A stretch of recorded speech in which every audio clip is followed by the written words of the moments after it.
दर्शकों, जैसा कि आप सभी जानते हैं कि भगवान शिव ने धरती लोक की 12 जगहों पर खुद अपने भक्तों को दर्शन दिए और वही 12 जगह आज भगवान शिव के 12 ज्योतिर्लिंगों के नाम से जानी जाती हैं।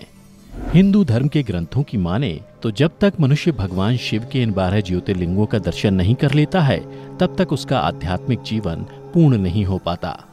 आज के इस एपिसोड में हम आपको भगवान शिव के ज्योतिर्लिंगों के बारे में वो कथाएं बताने जा रहे हैं जिसके बारे में अधिकतर जनमानस नहीं जानते, जबकि इसका वर्णन शिव पुराण में बड़े ही विस्तार से किया गया है।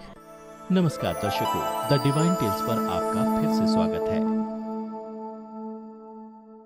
नंबर 1, सोमनाथ ज्योतिर्लिंग। शिव पुराण के कोटि रुद्र संहिता के अनुसार ज्योतिर्लिंग में सबसे पहले सोमनाथ का नाम आता है।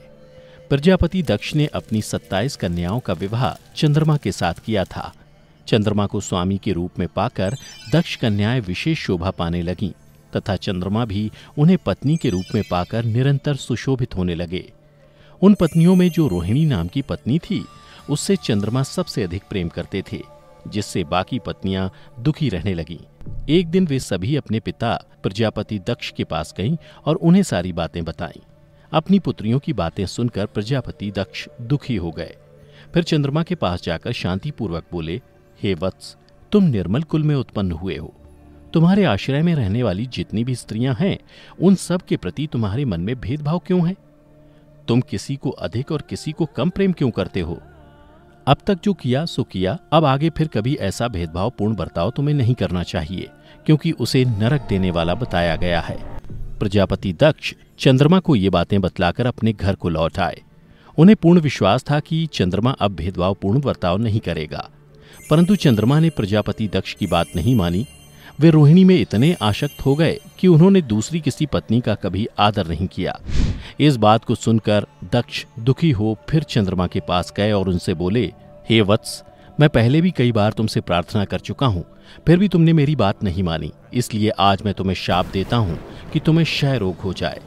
इतना कहते ही चंद्रमा क्षण भर में क्षय रोग से ग्रसित हो गए। उनके क्षीण होते ही तीनों लोकों में हाहाकार मच गया। यह देख इंद्र सहित सभी देवतागण और ऋषि महर्षि परमपिता ब्रह्मा जी के पास गए और उन्हें चंद्रमा के बारे में सारी बातें बतलाईं। तब ब्रह्मा जी ने कहा, देवताओं एवं ऋषियों, जो हुआ सो हुआ, उसे पलटा नहीं जा सकता, किंतु इसके निवारण के लिए मैं तुम्हें एक उपाय बताता हूं। चंद्रमा से जाकर आप सभी कह दें कि वह प्रभास नामक शुभ क्षेत्र में जाएं और वहां विधि पूर्वक महामृत्युंजय मंत्र का जाप करते हुए भगवान शिव की आराधना करें। अपने सामने शिवलिंग की स्थापना करके वहां चंद्रमा नित्य तपस्या करें। इससे प्रसन्न होकर शिव उन्हें क्षय रहित कर देंगे। तब देवताओं एवं ऋषियों के कहने से चंद्रमा ने वहां 6 महीने तक निरंतर तपस्या की। फिर एक दिन भक्त वत्सल भगवान शिव प्रसन्न होकर उनके सामने प्रकट हुए और चंद्रमा से बोले, हे चंद्र, तुम्हारा कल्याण हो, तुम्हारे मन में जो भी अभीष्ट हो वह वर मांगो। भगवान शिव के मुख से ऐसी बातें सुनकर चंद्रमा ने उन्हें प्रणाम करते हुए कहा, हे देवेश्वर, यदि आप मुझसे प्रसन्न हैं तो आप मेरे शरीर से क्षय रोग का निवारण कीजिए। मुझसे जो भी अपराध हुआ है उसे क्षमा कीजिए। तब भगवान शिव ने चंद्रमा से कहा, हे चंद्र, एक पक्ष में तुम्हारी कला प्रतिदिन क्षीण हो और दूसरे पक्ष में फिर वह निरंतर बढ़ती रहे। फिर चंद्रमा ने भगवान शिव की स्तुति की। चंद्रमा की स्तुति से प्रसन्न होकर भगवान शिव निराकार रूप से साकार रूप में प्रकट हुए, अर्थात लिंग के रूप में प्रकट हो सोमेश्वर कहलाए और सोमनाथ ज्योतिर्लिंग के नाम से तीनों लोकों में विख्यात हुए। ऐसा माना जाता है कि जो कोई भी मनुष्य सोमनाथ जाकर इस ज्योतिर्लिंग का भक्ति भाव से पूजन करता है, वह चंद्रमा की तरह क्षय और कोढ़ आदि रोगों से मुक्त हो जाता है। वर्तमान में सोमनाथ ज्योतिर्लिंग गुजरात में स्थित है। नंबर 2, मल्लिकार्जुन ज्योतिर्लिंग। शिव पुराण के कोटि रुद्र संहिता के अनुसार यह भगवान शिव का दूसरा ज्योतिर्लिंग है। शिव पुराण में वर्णित कथा के अनुसार एक बार भगवान शिव और माता पार्वती के मन में यह विचार आया कि उन्हें अब अपने दोनों पुत्रों का विवाह कर देना चाहिए, किंतु वे दोनों ये निर्णय नहीं कर पा रहे थे कि पहले गणेश का विवाह कराएं या फिर कार्तिकेय की।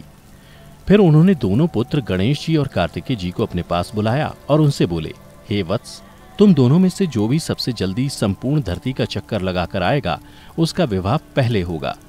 यह सुन कार्तिकेय अपने मोर पर सवार होकर तुरंत धरती का चक्कर लगाने निकल पड़े। वहीं भगवान गणेश ने सोचा कि मेरी सवारी तो मूषक है, अगर मैं संपूर्ण धरती का चक्कर लगाने निकल पड़ा तो मुझे कई वर्ष लग जाएंगे। फिर उन्होंने बुद्धि लगाई और अपने माता पार्वती और पिता शिव के चारों ओर एक चक्कर लगा लिया। यह देख जब उनसे माता पार्वती ने पूछा कि वत्स, यह तुमने क्या किया, तो गणेश जी ने दोनों हाथ जोड़ते हुए कहा, माते, मेरे लिए तो मेरे माता पिता ही संसार हैं, इसलिए मैंने आप दोनों का चक्कर लगा लिया। यह सुन माता पार्वती और भगवान शिव बहुत प्रसन्न हुए और उन्होंने गणेश जी का विवाह विश्वरूपम की दोनों बेटियों रिद्धि और सिद्धि से करवा दिया। उधर जब कार्तिकेय भ्रमण कर वापस आए तो गणेश जी के विवाह के बारे में पता चला, जिससे कार्तिकेय को बहुत बुरा लगा और उन्होंने निर्णय किया कि वो कभी विवाह नहीं करेंगे और फिर वे क्रौंच पर्वत पर चले गए। बाद में माता पार्वती और भगवान शिव के वहां जाकर अनुरोध करने पर भी वह नहीं लौटे और वहां से 12 कोस दूर चले गए। तब शिव और माता पार्वती ज्योतिर्मय स्वरूप धारण कर वहीं प्रतिष्ठित हो गए। उस दिन से भगवान शिव का मल्लिकार्जुन नामक यह तीनों लोकों में प्रसिद्ध हो गया। इस लिंग के नाम में मल्लिका का अर्थ है देवी पार्वती और अर्जुन का अर्थ है भगवान शिव। और ऐसा माना जाता है कि अमावस्या के दिन भगवान शिव और पूर्णिमा के दिन माता पार्वती अपने पुत्र कार्तिकेय से मिलने यहाँ स्वयं आते हैं। वर्तमान में भगवान शिव का यह ज्योतिर्लिंग आंध्र प्रदेश में स्थित है। नंबर 3, महाकालेश्वर ज्योतिर्लिंग। शिव पुराण के कोटि रुद्र संहिता में वर्णित कथा के अनुसार उज्जैनी यानी उज्जैन नगर में राजा चंद्रसेन का राज हुआ करता था। राजा चंद्रसेन भगवान शिव के परम भक्त थे। शिव पार्षदों में प्रधान मणिभद्र नामक गण उनका सखा हुआ करता था। एक बार मणिभद्र ने राजा चंद्रसेन पर प्रसन्न होकर उन्हें एक तेजोमय चिंतामणि नामक महामणि भेंट में दी। राजा चंद्रसेन ने उस दिव्य मणि को उसी क्षण अपने गले में धारण कर लिया, जिसके बाद उसका प्रभामंडल दैदीप्यमान हो गया और जैसे जैसे समय बीता दूसरे देशों में उसकी यश कीर्ति बढ़ने लगी। यह बात जब दूसरे देशों के राजाओं को पता चली कि चंद्रसेन के पास कोई दिव्य मणि है तो वे सभी मणि पाने का प्रयास करने लगे। कुछ राजाओं ने तो खुद जाकर राजा चंद्रसेन से वह मणि देने की विनती की, किंतु वह राजा की अत्यंत प्रिय वस्तु थी, अतः राजा चंद्रसेन ने वह मणि किसी को नहीं दी। और फिर अंत में मणि पाने की लालसा में कुछ राजाओं ने उज्जैनी नगर पर आक्रमण कर दिया। उज्जैनी नगर पर आक्रमण हुआ देख शिव भक्त चंद्रसेन भगवान महाकाल की शरण में जाकर उनकी आराधना करने लगे। उसी समय गोपी नाम की महिला अपने छोटे बालक को साथ लेकर दर्शन हेतु वहां आई। उस बालक की उम्र 5 वर्ष थी और गोपी विधवा थी। राजा चंद्रसेन को ध्यानमग्न देखकर उस बालक के मन में भी शिव की पूजा करने का विचार आया। फिर घर आकर वह बालक कहीं से एक पत्थर ले आया और अपने घर के एकांत स्थल में बैठकर भक्ति भाव से उसकी पूजा शिवलिंग के रूप में करने लगा। कुछ देर पश्चात जब उसकी माता ने भोजन के लिए उसे बुलाया तो वह नहीं गया। तब उसकी माता स्वयं उस स्थान पर आई जहां वह बालक ध्यान मग्न बैठा था। वहां भी उसकी माता ने उसे पुकारा, किंतु बालक ध्यान से नहीं जगा। यह देख उसकी माता क्रोधित हो उठी और उसने उस बालक को पीटना शुरू कर दिया और समस्त पूजन सामग्री उठाकर फेंक दी। उधर जब बालक चेतना में आया तो उसने अपनी पूजा को नष्ट देखकर बहुत दुख हुआ और वह देव देव महादेव करता हुआ वहीं मूर्छित हो गया। फिर जब वह होश में आया तो उसने देखा कि भगवान शिव की कृपा से वहां एक सुंदर मंदिर निर्मित हो गया। मंदिर के मध्य में दिव्य शिवलिंग विराजमान था एवं पूजा की सारी सामग्री भी यथावत रखी हुई थी। उधर जब उसकी माता को यह पता चला कि उसके बालक के कारण यह सब चमत्कार हुआ है तो वह आश्चर्यचकित हो गई और खुद को कोसने लगी। फिर राजा चंद्रसेन को इस घटना की जानकारी मिली तो वह भी उस शिव भक्त बालक से मिलने पहुंचे। उसके बाद देखते ही देखते वे सभी राजा भी उस बालक से मिलने पहुंचे जो राजा चंद्रसेन से मणि हेतु युद्ध करने पर उतारू थे। और तभी से भगवान महाकाल उज्जैनी में स्वयं ज्योतिर्लिंग के रूप में विराजमान है। ओंकारेश्वर ज्योतिर्लिंग। एक समय की बात है, देवर्षि नारद मुनि गोकर्ण नामक शिव के समीप जा बड़ी भक्ति के साथ उनकी सेवा करने लगे। कुछ समय बाद वे गिरिराज विंध्य पर आए और विंध्य ने वहां बड़े आदर के साथ उनका पूजन किया और फिर देवर्षि से बोला, हे देवर्षि, मेरे पास सब कुछ है, यहाँ किसी चीज की कोई कमी नहीं है। विंध्य की अभिमान भरी बातें सुनकर देवर्षि नारद वहीं खड़े हो गए। यह देख कोई भी जवाब नहीं दिया। तब विंध्य ने नारद जी से पूछा, आपने मेरे यहाँ कौन सी कमी देखी? आप लंबी सांसें क्यों खींच रहे हैं? तब नारद जी ने विंध्य पर्वत से कहा, विंध्य, तुम्हारे यहाँ सब कुछ है, फिर भी मेरू पर्वत तुमसे बहुत ऊंचा है। उसके शिखर देवलोक में भी जा पहुंचे हैं, किंतु तुम्हारे शिखर का भाग अभी भी वहां नहीं पहुंच सका है। और फिर देवर्षि नारद वहां से तत्काल ही चले गए। इधर नारद जी की बातें सुनकर विंध्य पर्वत मन ही मन खुद को धिक्कारने लगा और कुछ क्षण पश्चात निश्चय किया कि वह भगवान शिव की आराधना करेगा। फिर उसने भगवान शिव की पार्थिव मूर्ति बनाई और 6 मास तक निरंतर तपस्या में लीन रहे। विंध्याचल की कठोर तपस्या देखकर भगवान शिव प्रसन्न हो गए और फिर उसे अपना वह स्वरूप दिखाया जो योगी जन भी नहीं देख पाते। फिर भगवान शिव ने विंध्य पर्वत से कहा, वत्स विंध्य, तुम अपना मन वांछित वर मांगो। तब विंध्य बोला, हे देवेश्वर, आप सदा ही भक्त वत्सल हैं। यदि आप मुझ पर प्रसन्न हैं तो मुझे ऐसा अभीष्ट वर दीजिए जो कार्य को सिद्ध करने वाली हो। यह सुन भगवान शिव ने विंध्य को यह अभीष्ट वर दे दिया और बोले, पर्वतराज, तुम जैसा चाहोगे वैसा ही होगा। उधर जब ऋषिगणों और देवताओं को पता चला कि इस समय भगवान शिव विंध्याचल पर्वत पर विराजमान हैं, तो वे सभी वहां तत्काल ही पहुंच गए और वहां पहुंचकर सभी भगवान शिव से बोले, हे देवाधिदेव, आप यहाँ स्थिर रूप में निवास करें। देवताओं तथा ऋषियों की बात सुनकर भगवान शिव प्रसन्न हो गए और वहां जो एक ओमकार लिंग था वह 2 रूपों में विभक्त हो गया, जिसमें से एक लीन ओमकारेश्वर और दूसरा अमलेश्वर नाम से जाना जाने लगा। भगवान शिव का यह ज्योतिर्लिंग मध्य प्रदेश की नर्मदा नदी के पास शिवपुरी द्वीप पर स्थापित है। केदारनाथ ज्योतिर्लिंग। भगवान विष्णु के नर और नारायण नाम के 2 अवतार हुए थे। वे दोनों बद्रिकाश्रम तीर्थ में पार्थिव शिवलिंग बनकर तपस्या करने लगे। ऐसा माना जाता है कि भगवान शिव प्रतिदिन उनके बनाए हुए पार्थिव लिंग में पूजित होने के लिए आया करते थे। जब उन दोनों के पार्थिव पूजन करते हुए बहुत दिन बीत गए, तब एक दिन भगवान शिव ने प्रसन्न होकर उन दोनों से कहा, मैं तुम्हारी आराधना से बहुत प्रसन्न हूँ, तुम दोनों मुझसे वर मांगो। तब नर और नारायण भगवान शिव से बोले, हे देवेश्वर, यदि आप हम दोनों से सच में प्रसन्न हैं तो अपने स्वरूप से पूजा ग्रहण करने के लिए यहाँ स्थित हो जाइए। नर और नारायण के मुख से ऐसी बातें सुनकर भगवान शिव हिमालय के उसी केदार तीर्थ में ज्योतिर्लिंग के रूप में स्थित हो गए, जिसे आज केदारनाथ ज्योतिर्लिंग के नाम से जाना जाता है। भीमाशंकर ज्योतिर्लिंग। शिव पुराण के कोटि रुद्र संहिता में वर्णित कथा के अनुसार पौराणिक समय में एक महापराक्रमी राक्षस हुआ करता था, जिसका नाम भीम था। वह महाबली राक्षस कुंभकर्ण और करकटी का पुत्र था। वह अपनी माता के साथ सहाय पर्वत पर निवास करता था।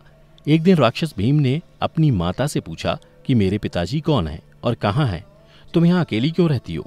तब करकटी ने कहा, पुत्र, लंकाधिपति रावण के छोटे भाई कुंभकर्ण तेरे पिता थे। श्री राम ने भाई सहित तुम्हारे पिता का वध कर डाला। तुम्हारे पिता से पहले विराध मेरे पति हुआ करते थे, उन्हें भी श्री राम ने ही मार डाला। अपनी माता की बातें सुनकर भीम को बड़ा ही क्रोध आया। फिर जब उसका क्रोध कुछ कम हुआ तो वह विचार करने लगा कि मैं विष्णु के साथ कैसा बर्ताव करूं। यदि मैं अपने पिता का पुत्र हूं तो श्री हरि से अवश्य बदला लूंगा। और फिर राक्षस भीम मन में ऐसा निश्चय करके महान तप करने के लिए चला गया। उसने ब्रह्मा जी की 1000 वर्षों तक महान तपस्या की। तब एक दिन ब्रह्मा जी उसे वर देने के लिए प्रकट हुए और बोले, वत्स भीम, मैं तुम्हारी तपस्या से प्रसन्न हूँ, इसलिए तुम्हारी जो इच्छा हो उसके अनुसार वर मांगो। तब भीम ने ब्रह्मा जी को प्रणाम करते हुए कहा, देवेश्वर, यदि आप मुझसे प्रसन्न हैं और मुझे वर देना चाहते हैं तो आज मुझे ऐसा बल दीजिए जिसकी कहीं तुलना ना हो। उसके बाद ब्रह्मा जी उसे यह अभीष्ट वर देकर अपने धाम को चले गए।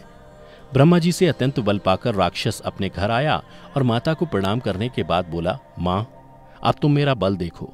मैं इंद्र आदि देवताओं तथा इसकी सहायता करने वाले श्री हरि का संहार कर डालूंगा। इसके बाद भयानक पराक्रमी भीम पहले इंद्र आदि देवताओं को जीता और उन सबको अपने अपने स्थान से निकाल दिया।